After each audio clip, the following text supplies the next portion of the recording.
We can't always choose to avoid pain and suffering in life, but we can choose what outlook we should have, how to respond with a positive perspective. This week we read about a biblical disease called tsaras that could affect the walls of your house, the clothing that you had, and worst of all, it could affect your skin. These afflictions are referred to in the Torah as nega, or skin disease or affliction. These were a spiritual disease in the sense that it was a physical manifestation of a spiritual malady. The Talmud tells us that the tsaras was a punishment for lashon hara, for speaking badly about others. A person who was verified to have this skin disease, this tsaras, was forced to leave the community for a week and undergo a process of purification and tshuva, contemplating their errors and how to make amends.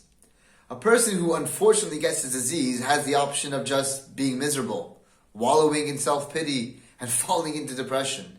Sometimes pain and suffering like this is unavoidable, but there is another option besides just complaining. We can use these experiences of suffering to change our perspective. The Sefer Yetzirah, an ancient Kabbalistic book, teaches us there is no good higher than oneg, pleasure, and no evil lower than nega, these skin disease. One way of understanding this cryptic advice is through analysis of the letters. Nun Gimel Ayin, which is nega, and Ayin Gimel Nun, which is oneg. Oneg is not just physical pleasure or being oblivious to pain. It's the pleasure of infusing life with purpose and meaning and understanding, even with the pain. That is what we have.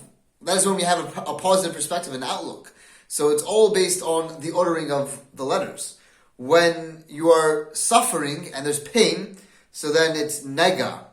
But the power of oneg is even when there is pain, and you can look through the pain and try to find meaning in life, and that meaning is your perspective and your outlook, which is the ayin. If you notice that these two words have the same letters, the only difference between nega and oneg is the position of the ayin, which is the eye, the perspective, the outlook.